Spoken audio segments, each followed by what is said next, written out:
Hello and welcome to this episode of TomBecka.com, where everyone has a story to tell. And this story is not that unusual. At the same time, it's incredibly unusual. The story is one of a 20-year-old in college. She gets pregnant. She decides to have the baby, put the baby up for adoption, and then wonders, in the back of her mind over the years, wonder whatever happened to him. Wonder what kind of a young man he turned out to be. Well, as things turns out that she knew this young man before she knew that she was the biological mother. Yeah, we talk a little bit about what went on before they met, how they found out that they were indeed mother and son, at least biologically. And then we go and talk about how this affected Drew's parents, the people that raised him. It's a fascinating story and one I think you'll enjoy here on TomBecka.com. How old were you when you got pregnant? I was 20. You were 20, and you got pregnant, and you weren't married at the time? No, I was in college. Was it a long-term boyfriend or a frat party? No, it was a boyfriend. Okay, Yeah. Well, okay, and so you find that you're pregnant. Correct. Okay, not an unusual situation for a 20-year-old in college. Right. What's going through your mind? Well, I went to school down in Texas, so my family lived in Nebraska. So after kind of going back and forth in my mind what I wanted to do if I was going to keep the baby or have an abortion, that was kind of the decision at first. And then, of course, I decided, I was just going to have him. And then I told my family. And basically, right, after I had decided to have the baby, I knew I was going to place him for adoption right from the start. So... Is the boyfriend a part of this decision at the time, or does he split? He knew what was going on, but he knew that I had my mind made up. Because at first he had talked about, well, let's get married, let's do this, but it wouldn't have been a marriage that would have lasted, So I told him he didn't have to marry me just because I got pregnant. So okay, so you give the baby up for adoption. Mm-hmm. You carry the baby for 9 months. Mm-hmm. You give birth. You hold the baby in your arms. Did you? Yes, I had a cesarean, and so after they put me out, and after they woke me up, they told me I had a boy because I didn't know if I had a girl or a boy. And then my mom actually got to hold him first, so because I was still out of it. But yeah, he stayed in the room with me. I was in the hospital for 5 days, and that's probably the only time that I decided I wanted to take him home. Well, that's it. Yeah. Second thoughts at this point in time. Now, did you already know who was going to adopt him? Because sometimes, you'll know the parents, or were you just going to give him up to an agency and let the agency place him? Well, or what? The agency, I told him I wanted open adoption, so I got to choose from like 3 or 4 families. They just gave me kind of like background information. And Drew's parents didn't have any children. All the other families had children.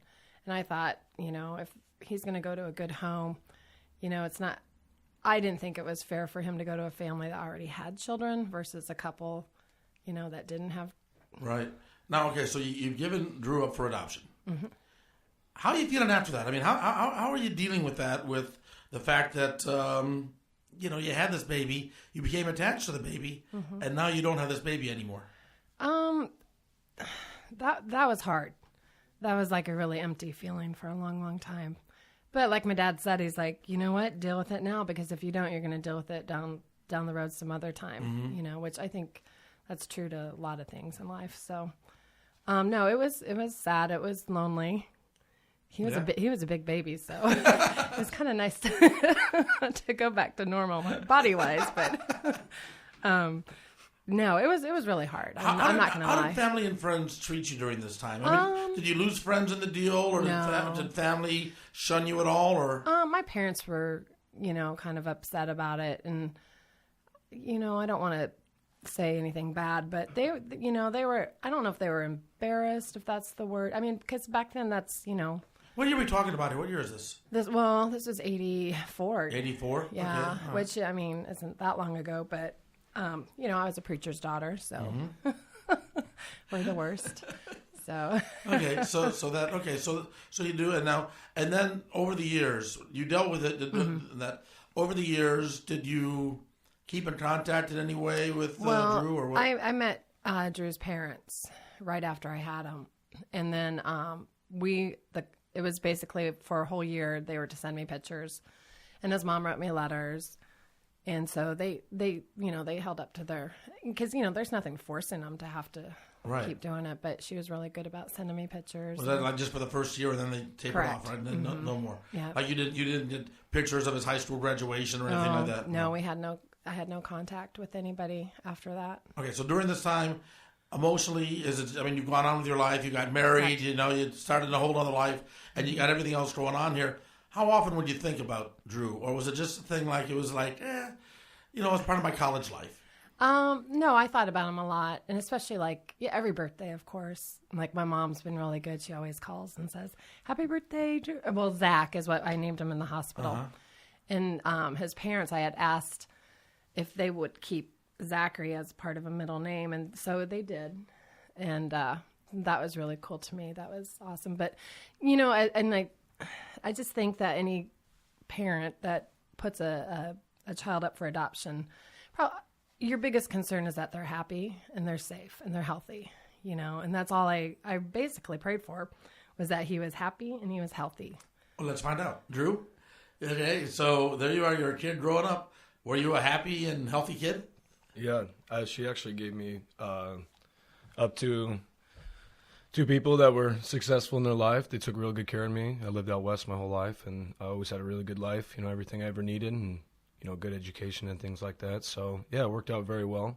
My parents ended up splitting up in the 4th grade, so I ended up living with my mom, and I don't have really contact with my dad anymore, just because he wasn't really the nicest guy in the world, so... but yeah, they told me as soon as I could know, about 4 or 5 years old, they were just like, "You're kind of special, you've been adopted," and I understood what that meant, so they shared with me as soon as I could know. Okay, so did you feel special? Your parents would say, you're special, but do you feel special or do you feel different? Do you wonder about your mom and dad and everything? I always have, and they always kind of pushed me to kind of find out after I turned 18 to maybe try and pursue that. And it was something I always thought about because I still had the letters and pictures that she had sent from, 84. So it was a thought in the back of my mind, but it was just kind of like, I waited for, am I ready or not? And so, there's been some days where I really wanted to pursue it. Like when I lived down in Lincoln, there was the Lutheran Family Services down there. And I actually tried to stop in there to see if I could find out some more information, but they were closed that day and just kind of never happened again after that. Okay, so you thought about it. It was one of those things. One of these days, I'm going to track down my birth mother. Sure. Okay. People would ask me about it all the time, so I would tell them about it, tell them the story and everything, and then I would think about it then, and it just kind of comes and goes. Yeah. Until we finally met. So. Okay, now we get to the interesting part here about how you guys. That's not interesting. It is very interesting, and like I said, but not that unique. Not that unique. By the way. You could have also tried to track him down, couldn't you, Andrea? I could have put in for a search for him, but I think it's after 25 maybe. Is that what it is? Okay. I can't remember for sure, but yeah, I could put in for a search for him, but he would have had to have ultimately contacted the agency to say it's okay. Right. So if he would never have said anything, I wouldn't have heard anything. So now, if you put in a search and said that you wanted to find your mom, would Andrea have had to give okay to that too? So was it a deal where you both had to apply it to a Lutheran Family Services to make it happen? Well, I was always told growing up that if she kept contact through Lutheran Family Service, like updating information, addresses, and things like that, I could find out that way. Otherwise, I think you'd kind of have to hunt a little bit, just because I don't think they can disclose that information. Did you keep in contact? Did you keep on updating or anything like that? Or? I did for a while, and then probably from 90s on up, no. Yeah. So, but my social worker and I we ended up having a really close friendship. She was a really amazing woman. So I felt like if I ever needed to get a hold of somebody that might have a little more power than what I face just walking into, the agency, she would probably always be there to help me. But so it's also one of those things in your mind, one of these days I'm going to Well, I was hoping, and I told my husband, someday someone might be knocking on the door. Are you cool with that? And yeah. Okay. Yeah. How does that go too? And okay. So things didn't work out with Drew's father, right? Mm-hmm, and then correct. You end up meeting Dave, your husband, and you tell him, hey, by the way, someone might end up knocking on the door.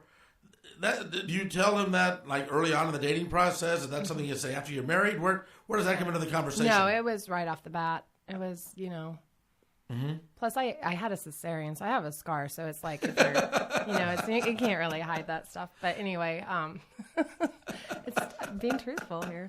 But no, I mean, I'm a very private person. So like some of my best friends didn't even know. I mean, when you asked if family and friends were supportive, my friends were that knew about it at the time, my college friends and some high school friends. But as like you said, I moved on, I went forward. I chose not to share it with people. It's just not something you just come out and Yeah, it's not like, hi, my name's Andrea. By the way, I gave a kid up for adoption back when I was in college. Yeah, you don't have to say it, yeah. And not to say I wasn't embarrassed by any means. I just am very private. And it's not really part of nobody's business, yeah. And yeah, it was a part of him that I could keep between me and him. Does that make sense? It's like, no, I thoroughly understand. Okay, so now, moved on, years. How many years is he? 80? 84, so 2000, was it 12? Yeah, 28 years. Okay, 28 years later, there's a nice neighborhood in Omaha called Dundee. And in Dundee, it's a nice little bar and restaurant district. And there's a very nice restaurant there called Pitch. Give them a plug.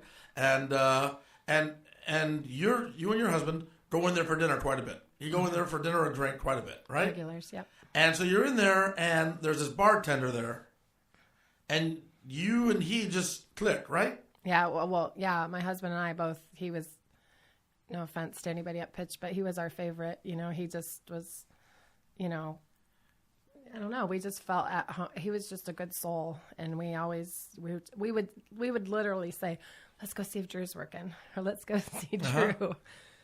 Now, Drew, you're a bartender there. You deal with a lot of customers. Mm-hmm. To get the tips, you got to be nice to everybody. But was there any sort of a different connection with Andrea than there might have been with any other woman that came in?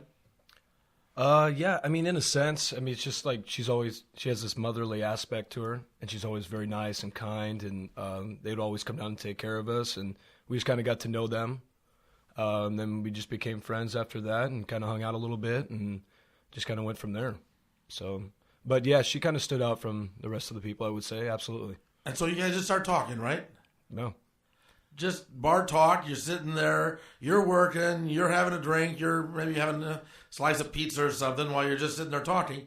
And how does it get to the point where you start talking about adoption and things like that? Well, I was there with my girlfriend. She wanted to. It was later. It was after 10ish, I think. Uh-huh. And she talked me into coming out with her for a little bit. And so we were sitting at the bar. And usually, these guys don't have any time to talk. They're so busy. But for some reason, I think they were kind of starting to close up. And I don't know. He just started talking about, I'm adopted, and honestly, I never knew that. And I had known that they had named Drew Andrew. Mm-hmm. His parents told me that because we laughed because my name's Andrea and close to Andrew. But and so he's like, yeah, and he just started rattling off all this information. Like, yeah, I think my birth father played baseball at Texas A&M. And I was like, oh, that's interesting. Well, I didn't go to Texas A&M, so that's why it didn't trigger right away. But he was a baseball player. But he didn't play at Texas A&M. He played at a different school. We went to a different college. Okay. And so then he's like, yeah. And then my birth mom, she moved to Lincoln after she got pregnant and had the baby there. And I went, that right there. Yeah. I'm like, okay. And then I don't know. He was just, then he'd get busy and go off and do something, and then he'd come back. And then I said, well, Drew, how old are you? Because I was thinking he was 26, 27 at the most. And he's like, well, I'm 28. My birthday's coming up. And he said, yeah, it's 7/11. And my heart just stopped. Yeah. Because, obviously I will never forget that day ever. So I was like, oh my gosh. And basically I just grabbed my cell phone. My girlfriend had no idea what was going on. By the way, okay, because your girlfriend, this is a little side story here. Yeah. Your girlfriend thought Drew was kind of cute, right? We won't mention any names here, but your girlfriend is thinking, hey, that bartender, I wouldn't mind, yeah. Uh-huh, right? Yes. She was the one that initially asked me if I had any siblings, and then that's how it kind of all came Well, that's out. how the adoption thing came up. I was going to ask you about that. Was that the sort of thing that, although, like you said, you aren't ashamed of it or anything like that. But was that the sort of thing you would normally tell customers about? Yeah, you sure. know that you were adopted. I mean, so you told that to other customers and stuff, and that Absolutely. Was, It kind of sets me apart from other people, and I think it's kind of a cool thing. It's something that a lot of other people won't ever experience in their lives. So Drew's a very I like open to share it. person. Yeah, I don't mind. Yeah. So then you go, and now all of a sudden, you're it's like bells are ringing in your head, and you're thinking, I wonder if too coincidental. It couldn't be, And I was, but yet I was almost also panicking inside too. Yeah. I mean, it was just a rush of emotions, but I wasn't sure. Mm-hmm. Okay, now your husband Dave, who's in the studio here too. Now you were a part of this at this point too, right? I mean, because you wound up after this meeting with Andrea and her friend with Drew. Then you wound up going in and talking to Drew too, right? Well, the night that Andrea came home and sprung this on me, she woke me up, and I thought she was out of her mind. I said, the odds, basically I said, how much Chardonnay did you drink down there? And I said, I think you need to go to bed. Oh. And, she, did you call, was it Jen or your mom? You called somebody. I called my mom first. Okay, so she called her mother, and then she called a friend. And the next morning when we got up and we were kind of, processing this, I said, she had letters from Drew's parents. And I said, get those letters out. There's information in those letters. Well, his mom and dad's names were at the bottom of the letters. And Linda spells her name Lynda. And then I started to shake. I was like, well, the reason this is actually happening. The reason we knew this is because, so let's go back to pitch. I took my phone. I was going to call my mom because my phone was dead. So I was I'm like, okay, deep breathe. If you possibly think this could be, your birth son, you need to go back in and try to ask him a few more questions without being obvious, and then get home. now, Drew, while this is going on, did you notice or pay any attention to the idea that Andrea was acting a little bit stranger all of a sudden? Did any of this trigger with you that something might be up? Well, she stepped out for a minute. I remember that, and then it'd been about 20 minutes or so, and then I looked at her friend. And I was like, "What happened to Andrea?" And then little did I know that I just sprung all this on her, and so she was probably having 100 different emotions going through. But no, I had no idea. Sure. Okay. So now you've checked to see, and you find out the birth or the adopted parents' names, and you got that information and this information. And now you got to go and talk to Drew about this, right? You got to go and talk to him about, by the way, hey, guess who I am? Well, just to go back just for a second, Drew sealed the deal when I came back in, and I said, well, what's your middle name? And that's when he says, well, I have two middle names. And he said, Andrew Michael Zachary. And as soon as he said Zachary, I could just feel like, oh, my gosh. So anyway, we can go back to your question. Okay, so that's how you know. Okay, so you knew when you came home that night, and Dave thought, boy, did you put down the wine? Oh, I know. I knew it was. Yeah, I knew so you go home and you Zach. tell Dave, and I knew in my heart. Did you sleep that night? I mean, no. Yeah. And my friend that I called, she didn't have any idea that I had placed a baby for adoption. So at 3:00 in the morning, I was also blowing her world, and we had guests at our house, and I was, it was just crazy. But so the next day we kind of sat around and tried to figure out what kind of plan of action we wanted to take. Okay, so what is the plan of action now? I mean, how long is it before and now you're going to go and talk to Drew? Well, I went through the agency. I called the agency I went through, and I talked to a caseworker, and she basically, I told the scenario, and she goes, well, we could do a search, but he has to contact us before I can ever say to you, yes, this is him, or no, it isn't. So we had to fill out all the paperwork, and you have to pay a fee, which, and it wasn't that what kind of turned you off too, Drew, is that they were going to charge him like $300 to search, and that's what she said they were going to charge us. And I said, I don't care if it's $1,000, but when you're 18, you can't come up with, and I wish somehow maybe they could change that, or maybe people could donate money to the agency so these kids could have this fund for them, because you just can't cough up $300 when you're 18. But anyway, so she was telling me how much it was going to cost, and I was like, that's not an issue. But we just had to kind of wait for the paperwork to go through, and she basically knew. I think she knew. I could hear it in her voice that she knew it was him. But obviously she couldn't say anything. But she said, well, I go, well, how can we get him to commit to calling you? Because what are you going to say to him? Because I had asked her, I said, have you ever searched for your birth parents? And he said, no, I don't know if I'm ready. And that was our biggest concern, is because we didn't want to come in and ruin his life if he wasn't ready for it. So that was probably our biggest concern. And then also it's like, do I go reach out to his mom first before I reach out to him? I mean, you go through all these questions. There really is no handbook for how to handle this, is there? No. There's no handbook for how do you find your birth son, how do you address your birth son that you just met in a bar? There's no handbook about the proper way to handle that, is there? No. Well, and we had just moved from Iowa. We had lived there for 6 years. So we, my husband got relocated and new job, and here we find this, and I'm like, I just don't want him to think that we searched him and have been stalking him this whole time. Crazy stalkers. Yeah. Oh, yeah, because, he doesn't know. No. And all of a sudden you just start showing up at the bar. Our biggest concern was that we were going to, because his life was perfect without us in it, are we going to drop this bomb on him and, Okay, screw it up? so you say, have you ever searched? And Drew says, I don't know if I'm ready. How do you get him to be ready? Because, obviously you want him to be ready. That's what I said to the caseworker, and she goes, can you give me the name of the restaurant? And so I told her, well, it was Pitch. And she goes, well, if he calls, and she's like, I'm going to say, well, I think that, you might have, your birth mother might have thought she met you, blah, blah, blah. I go, well, how do you get him to go? Okay. She goes, well, I'll just say, well, she was at Pitch last night or something like that. Because then he's going to be like, well, wait a minute. I might have waited on her or seen her or something, something to catch his attention. And so I thought that was a good plan. So, and then she also told me too that men tend to search for their birth parents, if they search at all, not until their 40s or 50s, where women, right off the bat, 18, they want to search because they want to know who they came from, what they look like, women are more in tune to that. So and I was like, well, he may never want to search. I mean, because...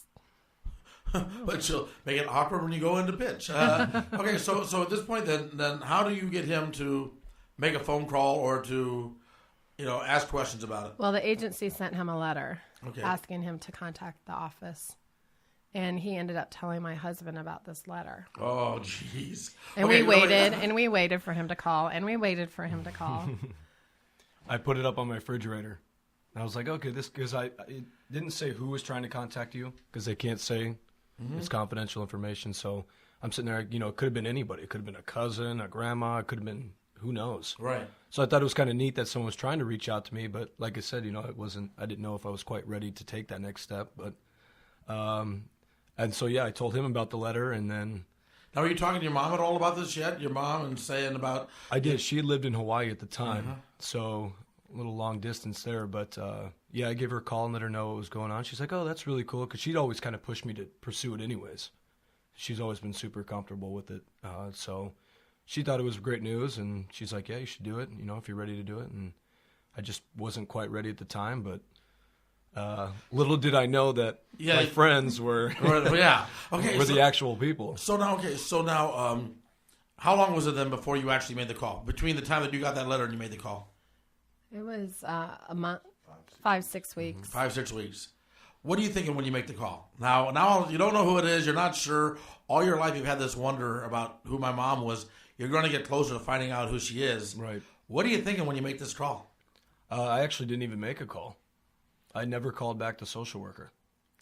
What actually happened is I called her one day, and I was like, hey, let's go meet up, hang out for a little bit. And I started telling her about the letter. I was like, hey, I got this letter. I was like, you know what? I'm going to go in and pursue this. I was like, this is kind of cool, blah, blah, blah. And sure enough, she's sitting right across from me. And so that was the night that I found out. Well, we basically took it upon ourselves, which I don't know if that's the correct way to do it or not, but he's 28. We talked about this for a long time. I didn't feel like he was ever going to make that phone call. And I told Dave, I said, I don't know if I can. We're going to have to move because I don't know if I could do this.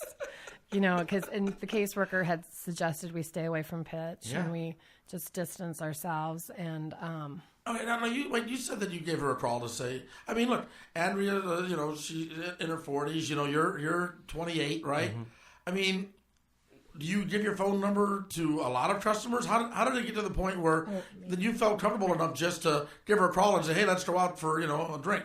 Well, they'd been coming down there for 2 years before that, and so we just got to know each other anyways. And then I'd go up to the Cork and Bottle, and they'd be up there, and I'd talk to them, and so we'd see each other around the neighborhood. And I don't know how the initial phone number swapping happened, but yeah, I don't know how it happened. To just kind of just did. Okay, so then out of the blue, had you made contact like this in the past where you said, hey, let's go for a drink, or was this like unusual for you to call her that night?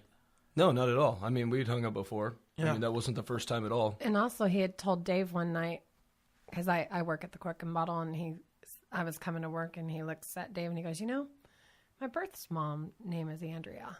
He said that to Dave. Oh, how do you handle that, Dave? I can win a lot of poker tournaments with my poker face. That he can. I was shaking. Okay, so now basically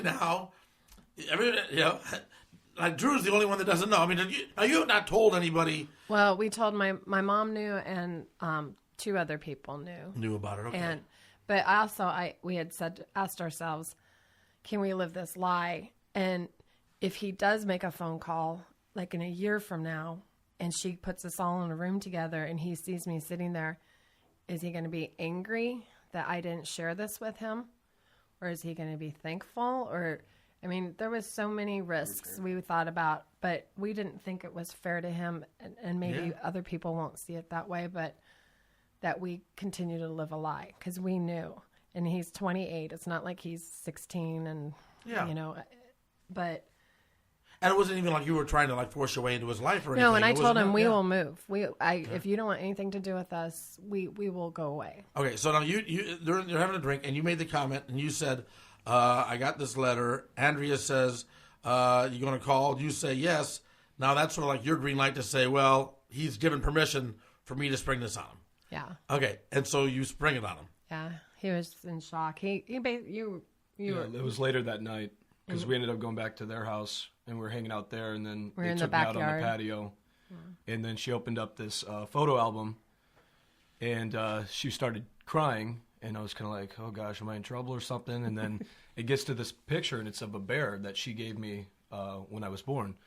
And it's down in my mom's storage room right now, and all of a sudden I stopped. I was like, wait a minute, I know that bear from somewhere. And then I look up, and sure enough, they're crying. I'm like, wow, this is really happening right now. But, it's like we were friends before, and then we just kind of became family. So, I mean, the situation was a lot easier for me because I already knew them. Yeah. It wasn't like everything was just sprung on me. I already knew about them, So, I don't know. It worked out in a good way. Drew handled it perfectly. I mean, in my mind, he's always been very good about it. He's a good soul. So yeah, there were some days. I mean, when the dust kind of settled a couple weeks after, it was like, whoa, that really just happened, And then you start thinking about things, and it's like, is this too much? I mean, because then I think about how she's thinking too. It's not just about me. I mean, she plays, just as big as part as I do. So I don't know. A lot to go through your mind. Now, I would imagine what they go through your mind is like the things that a bartender might tell her customer might not be the same things that a kid would tell his mom. Right, yeah, sure. They know too much. Yes, there's probably been some things I share with her that I wish they probably hadn't. But we've tried to forget a few things. Okay, so this one is now all of a sudden, now you've got to go. Now you got to go and tell your mom now, right? Sure. Yeah, I mean that's another issue. So you've told Drew, you've all gotten together, you're become this automatic family, to speak, but yet you're not really family. I mean, Right. And Drew now has to go and tell his mom. Now, fortunately, like you said, your mom had been very open and willing to discuss this and everything. Mm-hmm. So was it difficult to make that phone call to say, Mom, guess who I met? Yeah, it was actually. I mean, I was excited about, doing it, but I was kind of worried about how she was going to feel. Excuse me. But I called her. She was still living in Hawaii at the time. I made the call the next day. I talked to her for probably about 20 minutes about it, and she seemed like she was really cool with it. But I'm sure, after she hung up, My stepdad later told me she kind of had a moment with it, but, she's been waiting her whole life for that day too, so. Has it changed your relationship with your mom and your stepdad? Absolutely not. Yeah. If anything, I think it's made it better, to be honest, Because it's like there was that little dark spot in my life that I never knew about, and then now it's completed, and everybody knows about it. And Well, the next day after we told Drew, we went to Drew's house, and he pulled out a folder that his mom had been saving for him with pictures of me. I gave him a high school picture of me, wrote him a letter, and he pulled out the folder, and there was my high school senior picture. And I was like, what if you would have come home one night after working and decided to look at it? He would have been like, that's Andrea. I know that lady from somewhere. Hey, she sure looks a lot like Andrea. Yeah. Wait, hey, wait a minute. Yeah. Oh, yeah. But there really never was any suspicion on your part that Andrea was. I mean, there'd be no reason to be. No, not at all. Okay. I had no idea. All right. So now this happened about a year ago or so, a little over a year ago. Mm-hmm. What's the last year been like? I've definitely had ups and downs. I think we all have. It's been great. I mean, Drew handled this like a champion.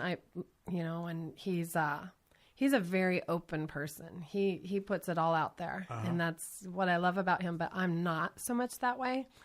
So when he first started telling people, I was like, "Whoa, give me like a day or two," because there's some people I want to tell myself. I don't want them to hear it from somebody people else. that don't know this neighborhood. Right. There's a lot. It's a very close-knit neighborhood, and so word on the street comes out on something like this. Mm-hmm. It's going to spread like wildfire. Yep. Yeah. So I was very proud because he wanted to tell the world at that point, and I was like really happy about it. But yet I had to also. So I think so we're opposite in that way, but I think we both have. I can't speak for him, but it's been a great year. But I'm glad now that it has been a year because you learn, you learn boundaries. You just kind of get to know each other. Mm-hmm. And I mean, at first I just wanted every ounce of every second I could possibly spend with him, but I knew I couldn't do that either. Yeah. Then she got tired of me. Well, what about you though? I mean, now you want to spend every moment that you can with her? I mean, how did you feel during this year? I mean, it was one of the reasons I kind of moved down here because I used to live out west, and so I moved down to 49 in Chicago, and I'm close by them, so I can see them pretty much whenever. Mm-hmm. And like she was saying, it's a good opportunity to get to know each other, and just kind of take it to the next step and see where it goes, I guess. Okay, so what would you say to anybody listening to this right now? Andrea, what would you say to any woman who's given her child up for adoption? What would you want them to know about this whole experience? Well, I know most people probably it's not something you ever forget about, whether you want to talk about it or not. And like I said, biggest concern was that he was happy and healthy and alive. And so now I can honestly say he is, yes. And I got to see that. And that's a gift. Not many people get to have that gift. Yeah. And there are probably a lot of birth parents that search for their kids and they never hear a word. So they never know. It's kind of like they don't have any closure. So that's, I guess, what I would say the most about, it's an amazing gift just to have him in our lives, even if we just saw him once a month or. What about you, Drew? What would you say? What would you say to some kid who was adopted and this experience? What has it been for you? Well, actually, about a couple weeks after we had found out officially, a gentleman approached me at the Cork and Bottle and asked me. He's like, I've been kind of wanting to pursue finding my mom. He's like, but I don't know if I'm quite comfortable with it. He's like, how are you dealing with it? And I told him the whole story and situation. I said, I'm kind of lucky how I fell into it. Obviously, it's a little different for you. It's like, but if you really want to know, man, go for it. I mean, what do you got to lose? I would want to know, but that's just me. Okay, you want to know. But I'm just thinking about this. You had all these feelings about what if he doesn't want to and all these feelings, how do we handle this? What's the reaction going to be? How's he going to react to me? All those fears before you told him. Did you ever have any fears about what if I want to go and try to find my mom and she doesn't want to see me? Ever have any fears or anything like that? It crossed my mind because I know it's happened to people in the past of stories that I've heard. But I don't know. You stay optimistic and think, hey, like I said, what do you got to lose? Yeah. Go for it. If she doesn't want anything to do with you, so be it. I have my mom now. She take care of me my whole life, and I love her to death. She's my best friend. So yeah, because this really, like you said, it's not changed your relationship with your not at all. the mom that adopted you. So it's and you've all gotten together now a few times, right? Yeah, a couple times. Yeah. I just, I let them all Sure. tell me what they want to do, and it takes time. Yeah, for it's people, kind of baby so. steps. Yeah. Yeah. And you met a couple of weeks ago. You met your Andrea's mom. You met your grandmother for the first time. Sure. Yeah. What was that like? She's a very interesting woman. She's really, really nice, and it was very cool to meet her because I met her dad last Christmas and her brother, so that was pretty cool. So just kind of slowly meeting all these new people that you're blood related to, I guess. Yeah. So it's cool. But you have not yet met your birth dad. No. Why not? Well, we don't technically know what his whereabouts is, right? No, but I don't think it'd be hard to find out. Right. And something we've talked about, but, it's only been a year, and I just met all her side of the family and everything, and she just kind of met my mom and stepdad here very recently, so. So baby steps along the way. Sure, and I'm sure one day we'll do it. But she's got to be comfortable with it as well, so. Yeah. And if she is, that's cool. Okay. Does Drew look like? Oh yeah, he looks like his Dad. Yeah. father. Yeah. Yeah, it's kind of scary, actually. Well, there you have it. Another edition of TomBecka.com. An amazing story, fascinating story, and all true. It makes you wonder sometimes about the cosmos, or if it was just coincidence or fate that Andrea and Drew got reacquainted, and the way they did get reacquainted. If you enjoyed this podcast, do me a favor. Please feel free to share it with your friends. Tweet it, email it out. Let them know about TomBecka.com, where every Sunday we'll have another interesting interview, another interesting story to tell from just an everyday person, just like you or me, just an everyday person with a phenomenal story. And if you really liked it, hey, help me out a little bit, okay? Make a donation. Go to the front page here and click on the link. Join us every Sunday as we have a different, interesting, fascinating, real person to tell their story here on TomBecka.com.